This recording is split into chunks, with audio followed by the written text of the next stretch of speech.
Hi, everyone. I'm Eric Cameron. I was a full-time professor for 19 years at Passaic County College in New Jersey.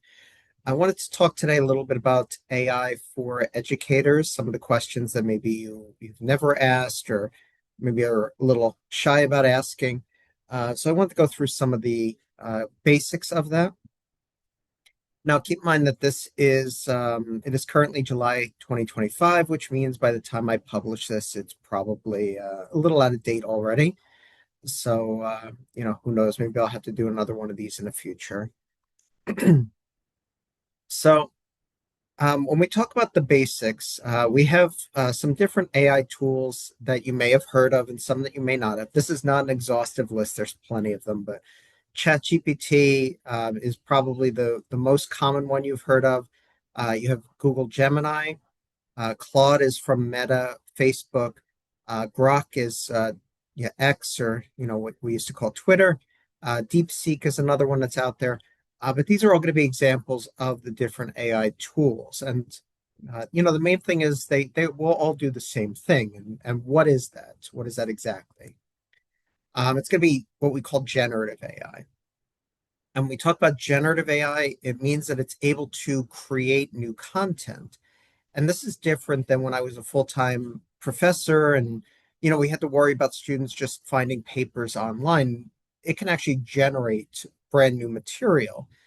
So for example, if I were to go in and I did, we'll see in a second, but I go in and I tell the AI tools to generate something, you know, here I need a joke about a kitten, a swing, and a chocolate bar. And why did the kitten fall off the swing with a chocolate bar? Because the kit got distracted. Now I didn't say it would be good, but it generated something that meets all of these qualifications. So the main difference versus something like Google, where maybe we had to worry about, oh, does somebody have this? Is there a project online that a student could copy or a paper? You can certainly find things like this online and have it generate a response.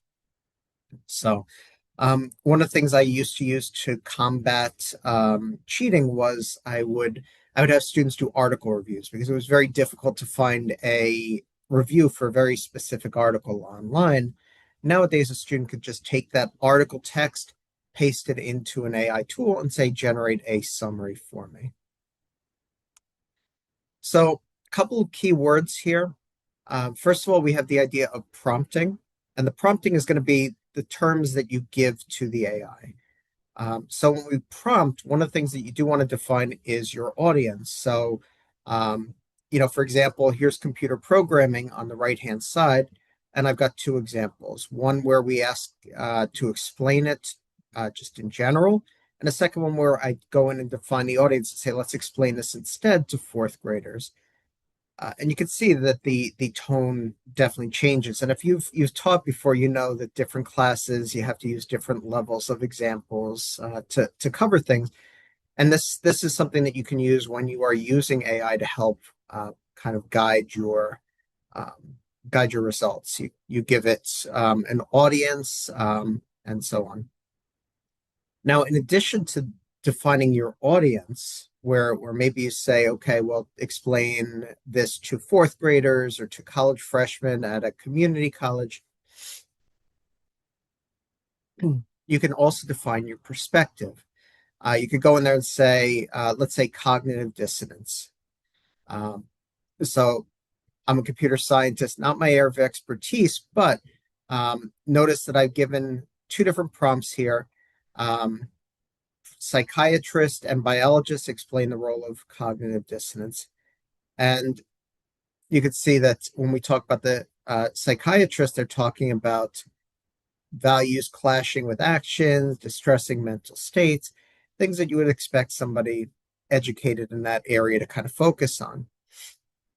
When you look down bottom and you see the biologist, you see that it's instead of focusing, it's going to be focusing a little more on internal mechanisms, organisms' internal model of the world and its observed reality. So it's something that you could certainly do. You could go in there and tell it, okay, well, explain um, X, Y, and Z. But if you say explain it, like let's say Hitler invading Russia. Explain Hitler invading Russia from Hitler's perspective versus explain invading Russia from the perspective of a military strategist or something. And you get two different responses there. Now, I also want to point out that it is more than just text.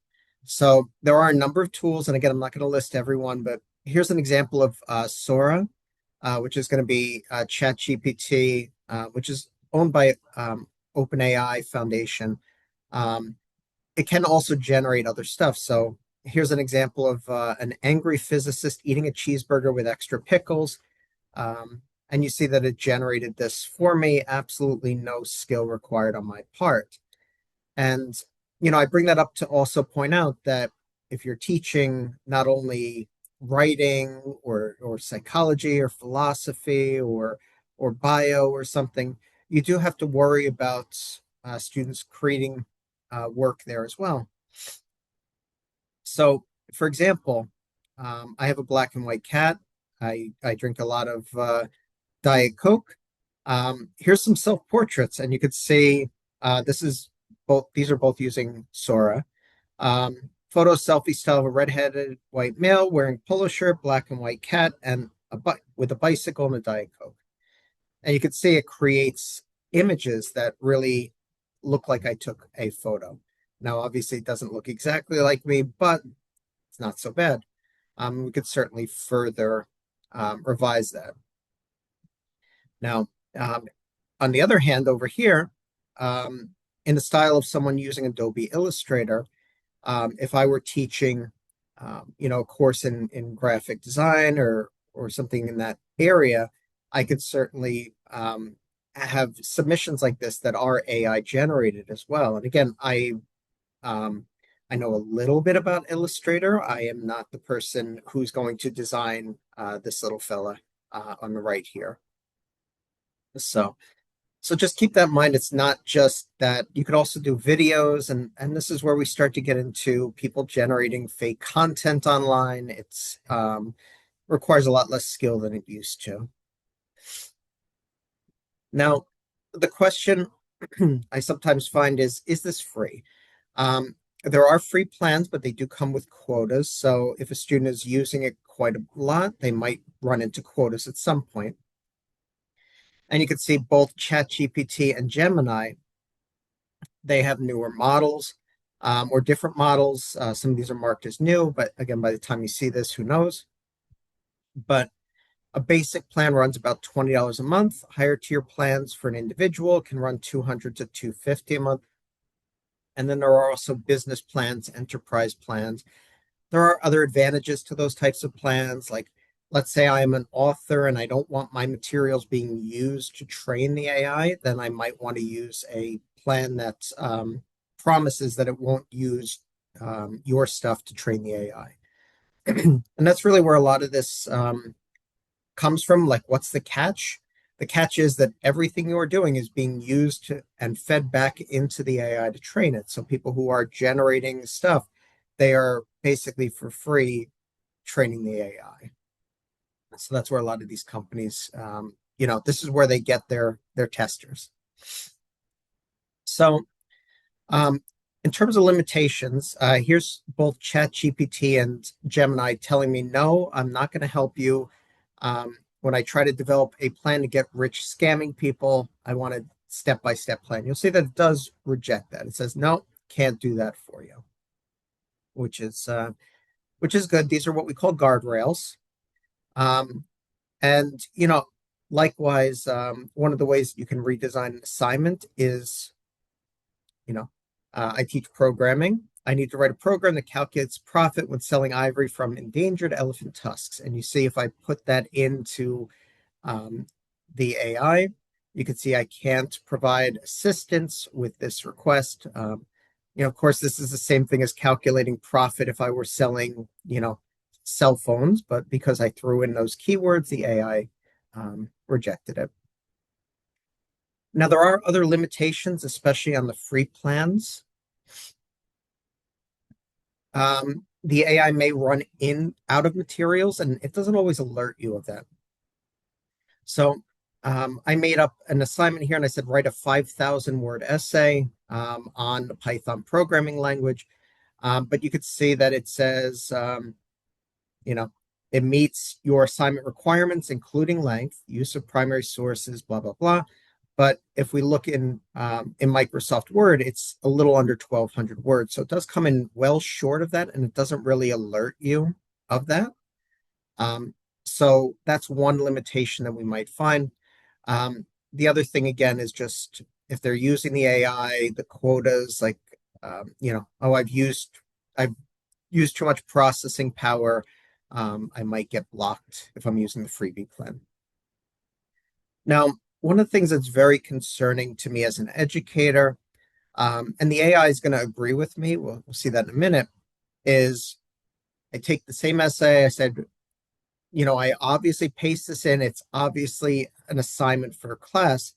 And you see the AI generates the paper, it includes the citations, it generates the works cited, and it even tells me, do you need help formatting for submission or help uploading it to your learning management system? So even though this is obviously an assignment for a class, the AI is very happy to not only generate it, but also to say, hey, you know, I'm happy to help upload that. And I have no problem having a conversation with the AI about this stuff. So I called it out. I said, do you think that this is okay? Do you think this is acceptable that you're providing not only the paper, you see there is no warning anywhere about being ethical or using this in the right way. It's just, well, here you go. Here's your paper for your class. Do you need help putting it in your learning management system? So I did. I called it out.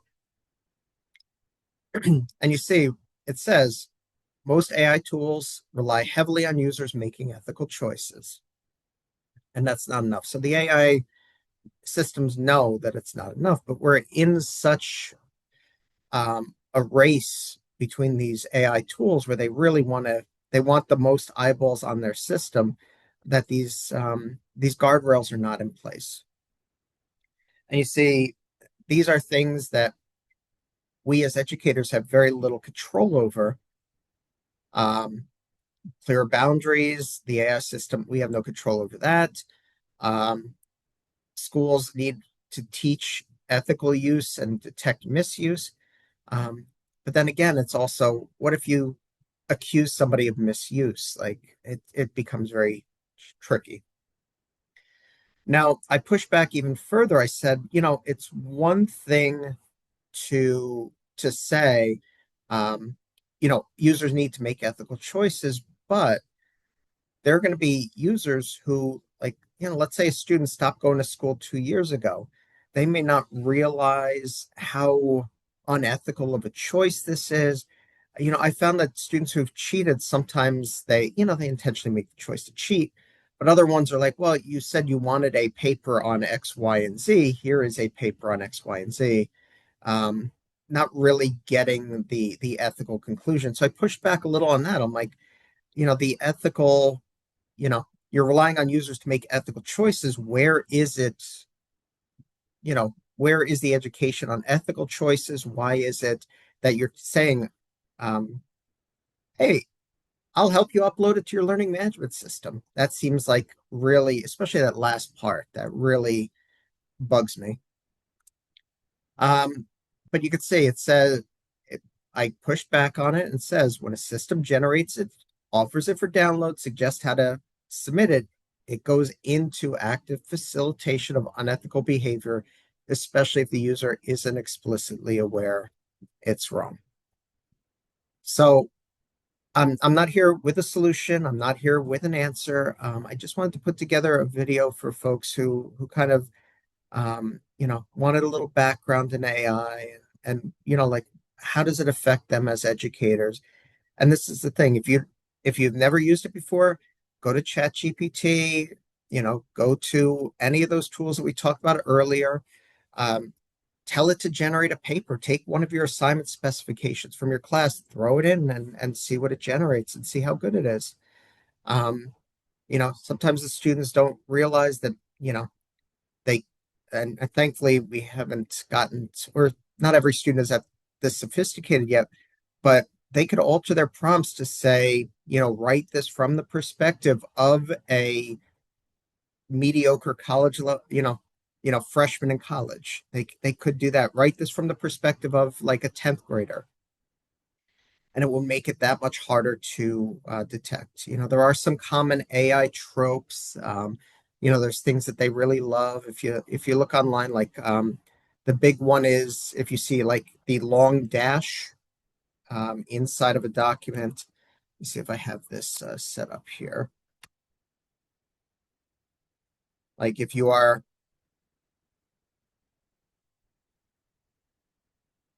you see how it replaced that. Some people say, well, like the that long dash can sometimes be an indicator. Um, you know, it's it's very difficult to solve. So I've even seen some of my colleagues go back and saying, "Oh, we're handwriting these essays," but even then, you know, it can generate it, and then I just handwrite what's on the screen. So I don't have a solution for you, but I just wanted to discuss this here. Um, if you have any thoughts, you have any suggestions, feel free to reach out. I've got my website and everything linked in the description. But hopefully you found this helpful. Take care.